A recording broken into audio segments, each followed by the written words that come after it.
Welcome to the Flight Club Podcast, a woman's guide to leaning out. We give you a behind-the-scenes look at business launch and growth through the stories of successful female entrepreneurs.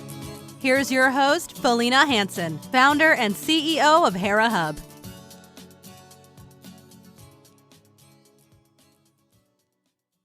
Hello and welcome. I am excited for my conversation today with Robyn Eidelson. She is on a mission to help ambitious leaders understand their leadership style so they can lead better.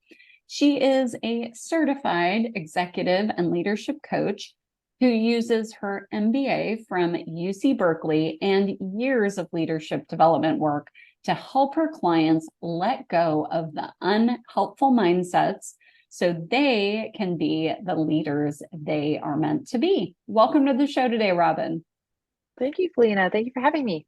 Absolutely. So you have quite a story and quite a career path. I'm excited to dive in. But before we do that, I want to get into a bit more of your background because I know some of the experiences you had in childhood and the things that folks said to you as you were a child informed what you're doing now. So you are a first generation from your family. Your family is from the Ukraine. Talk to me about how, in growing up, what we talked about, which is, leadership is so important. What were some of the things that were said to you in childhood or things you experienced that now inform that decision to help leaders? Yeah, absolutely. Well, like you mentioned, I am the first generation born here. So there was a lot of really hope, like well-intentioned hope placed on me. So it ended up being in a lot of very ambitious messaging as a child. You're so good with people. You're going to be a great leader. You're going to be a CEO of some big company someday. You are good at telling people what to do. So you kind of get a lot of messaging about what it means to be a leader and what you're meant for. But it was actually really easy to understand and believe as a kid. And then once I entered the working world, could not understand and did not translate the way I hoped. And it actually led me on the path to where I am now as a leadership coach, because I realized through my own experience of managing, of going through several different industries and careers and roles, that assuming a certain leadership style just because it's what's told to you is the successful leadership style doesn't necessarily translate to great leadership, and often leads to a lot of heartache and headache as you try to be something you're not. And so a lot of what I do now as a coach is saying, let's take best practices, sure, feedback, empathy, great communication, but what are you bringing to it as yourself as a leader? Are you the outgoing person? Are you the quiet wallflower? Are you really, really curious collector of information? Like, let's make sure you're not just trying to force something that's not working for you, and make it sustainable as a leader. So I learned that the hard way in my own career, and I'm happy to go into that, but it's just so much a part of how I think about how we can access that power as leaders, is to really think about our own style as leaders and what patterns might not be serving us as leaders and how we can break that. Yes, absolutely. It's funny, and I do want to go back and get into your education and career path here. But before we do, I was just listening to a podcast this morning. It's called Freakonomics. It's like social economics. And the title of the podcast is "Why Are There So Many Bad Bosses?" And the premise is that a lot of folks get moved into, a management position. In this case, they were profiling a woman that is a data analyst, and then ended up, natural progression of her career. They said, okay, you should be a manager now, and then assigned her 10 people. And she realized she was like absolutely miserable being a manager and had none of the skills. Nobody taught her how to be a manager. They just said, you're a manager and now you manage 10 people, right? Yes, I'm sure you see that a lot. It's so common. And I can appreciate how, for hundreds of years, however long we've had corporate structure, this is what's worked, or at least been the status quo. But you're right in that it really doesn't work because many people don't actually want to be people managers, let alone have the mindset and the aptitude for it. And funnily enough, this is where I think there's a real opportunity that I'm trying to fill. There aren't really great resources out there for how to think through the nuances of people. You know, you can go and find a million articles about here's a great framework for feedback, but how do you make sure that you address the elephant in the room of, hey, they may be afraid of receiving feedback? How do you instill a growth mindset? How do you let go of your own patterns and history with feedback in order to deliver it the way it needs to be done? How do you tailor the feedback to each person? How do you make sure that the feedback is appropriate and timed right? All those pieces are there too.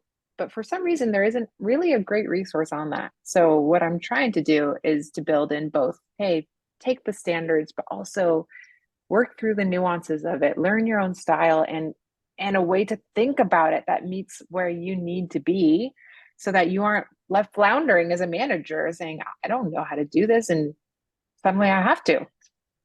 Yeah, absolutely. There's a lot of need out there for sure. Yeah. Well, let's get into your career path and education first. So you're a SoCal girl, OC, and you went to UCLA. You majored in economics, one of my favorite topics. Have you ever listened to the Freakonomics podcast? I have. I'm a big fan of that one. Planet Money is another favorite one of mine as an economics girl. Yeah, I'm a big fan. Awesome. Perfect. All right, we share that. So talk about your choice in your undergrad, and then let's get into your career path. And then you went back to school and graduated from the Haas School of Business at UC Berkeley. And so let's talk about that choice as well, and then we'll get into your business. Yeah, choice is such a great word for it too. I wouldn't say that it was necessarily a choice. I chose the best school I got into, and then I chose the best major to help me get into the world of business, not really thinking about it. If there's a theme I could examine from my 20s, if you will, it's a lot of just not really thinking through and making choices, just kind of following the rhetoric, following the rubric. And so I went into UCLA saying economics is what you do if you're going to end up being that CEO. So I'll just do economics. And it served for a lot of things, but it didn't really do what I needed it to do, which is tell me how to work with other people or what it's like to have a full-time job. And so over time, I completed that and I learned on the job. I actually learned the real things when I was in consulting, suddenly working with a demanding client on a tight deadline and having to get my team to be motivated to meet that deadline, even though it seemed impossible, or having to deal with really ambiguous problems and translate that into something actionable and clear for the rest of the team. That's where the real learning was. And I did that in every job I had. When I left consulting to pursue a passion for what I thought was my passion at the time, cooking, I actually misread entirely, but I went into inventory supply management for Williams-Sonoma Corporate, thinking I get to talk about barbecue sauce and rubs all day. This is going to be amazing. It turns out that's not what it means. But I, again, learned such incredible things. And so all that time I am building not only business skills, but truly coaching skills. And I don't know it, but throughout it all is constant. How do I think about this? What are powerful questions I can ask? And how do I let go of my assumptions to really understand what's needed here so that we can meet that impossible deadline or say no to an impossible ask? And when I went to Berkeley, that was my first choice. That was really where I said, no, I'm here with the intent of doing something that's about meaningful work for me, really leverages my skills and superpowers, and is actually going to help me fix the problem I see in the workplace, which is lots of people inadvertently, unintentionally, unwillingly becoming bad managers because they just aren't being given the right circumstances, right support, right mindset and frameworks to help them with that. And so at Berkeley is when I first made the choice to pursue people leadership, leadership development, coaching, workshop facilitation, and really hone that skill. And then out of Berkeley, started that path, both in-house and then now in my own business, to just really help support people and doing an incredible task of managing and being with other people. Absolutely. And you had some interesting internships while you were there at Berkeley. You worked for SurveyMonkey. I'm curious, what is Butter AI? Yeah, Butter AI was a AI powered startup that I had connected with. Sadly, no longer exists, but was trying to really revolutionize Wikipedia, but turn it into an AI powered Wikipedia. So become an internal resource for housing and storing and accessing company information. And I thought, oh, from a resource perspective, if a manager is trying to look for the right thing or help point their team to the right thing, this could be really powerful. And so that was when I was toying with marketing as a way to invite, the right tools, the right conversation for managers and resources. And it was a really great team, really incredible people. And unfortunately, although they did not make it as a company, everyone there had such ambitious goals with what that kind of AI powered technology could do. And I learned a lot, which was incredible. But that's what that internship is. But this is February 2018 is when you started. I mean, this is well before I think anybody really understood what AI could do. I mean, maybe in the Bay Area, everybody was obviously ahead of the curve, but, for the rest of the world, we all learned, truly about kind of, customer facing AI, not until about a year ago. So that's really, really cool. Yeah. And I can acknowledge that now. At the time, I didn't know anything about AI. So I thought everyone must know about AI. It's such a buzzword here in the Bay Area. Yeah. But I can appreciate now how avant-garde it was. Yeah. Yeah, that's awesome. That's great. So it looks like for about 11 months, you worked employee experience program manager for SoFi. Talk a little bit about that experience coming out of school. And it looks like you were there up through the beginning of the pandemic. And then, where do we, at what point, it looks like you started your business around that time when you left. Talk to me about that transition, the concept. You've alluded to it a little bit, but, the decision to say, okay, I'm no longer going to work in the corporate structure. I'm going to go on my own. Absolutely. Yeah, well, I was hired as part of that team to focus on manager training development, leadership development. So I was working on performance review systems. I was creating trainings and workshops to help managers with those very important leadership and people management topics. And it was incredible to really think through how to do this on an organizational level when you're trying to do this across a couple hundred people at any given time who are being, tested in terms of their time management and how do they access these resources. And unfortunately, like many people experienced in the pandemic, I was let go. I was relatively new and I was relatively expensive, I imagine. So I was let go. And although I have thoughts and feelings about the way in which I was let go, I'll save those for a glass of wine or another time. But overall, it turned into a moment for me to coach myself. I had already begun the journey of creating my own business, something I had thought coaching would be a side hustle or down the line it'd be full-time. And in a moment of powerful self-coaching, I actually thought, what if this is my chance, my opportunity to really just jump after the thing I believe is most impactful, give myself a chance to have my own business, be in control of my own destiny, if you will. And really just do the work I love and that I'm really good at. And it felt like the biggest risk in the entire world at the time, sometimes still does, but it took a lot of work to say, you know what, I can do this. I can try it. What worst case, I go back to what I was doing before, but maybe there's an opportunity here. And so that's about when I started this business. And so it has turned into an incredible growth and learning opportunity for me. Entrepreneurship actually is not something I ever thought I was going to do. And I'll be honest about that. I didn't take a single entrepreneurship class in MBA. I never once wanted to be one. I always said, nope, I'm going to stay in-house, rise that corporate ladder, and never ever have to worry about this. And then deciding to do it, making that choice again, was both powerful and terrifying. It's a choice I make every day, and one I never ever regret, because there is so much power in being able to say, I see opportunity, I'm going to run after it. I love it. Awesome.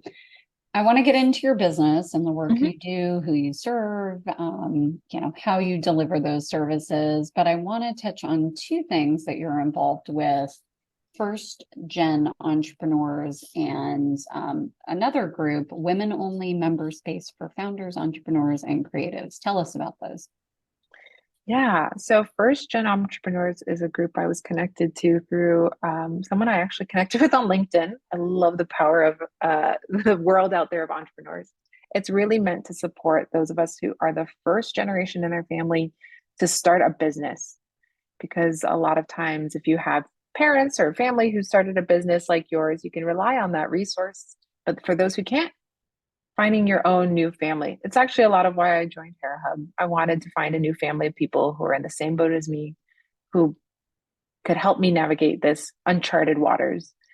And similarly with Paris, this other group, um, really just trying to find a chosen family. This is, again, more about women who are trying to do visionary things, but who really are just excited to find that group of people who can hold your hand in the tough times, cheerlead you, and support you when you're going forward. Um, Again, entrepreneurship has been beautiful, but the loneliness of it sometimes can be the most challenging thing. And knowing that I have people I can reach out to, people I can connect with, people who can pat me on the back when I have a tough day with it is invaluable. Wonderful. So, talk about the business. You've been serving leaders and supporting leaders for over 3 years now. Talk about the types of clients you work with and how you work with them. Absolutely. So I find that one of two people comes to me. It's either that person who's terrified because they were an incredible individual contributor, engineer, analyst, marketer, and now they have people to manage and they don't know where to even begin. And they're afraid of failing at it, of suddenly losing all of the success and progress they've made. So they come to me to get started on that, get some support, but also to really do it right the first time around. And then there's the other group of people who tend to come to me, which is, I've been managing for a while, but suddenly things aren't working anymore. And I don't know why. Something's getting stuck. I'm having a harder and harder time of doing a particular part of my role, and I don't know what's wrong.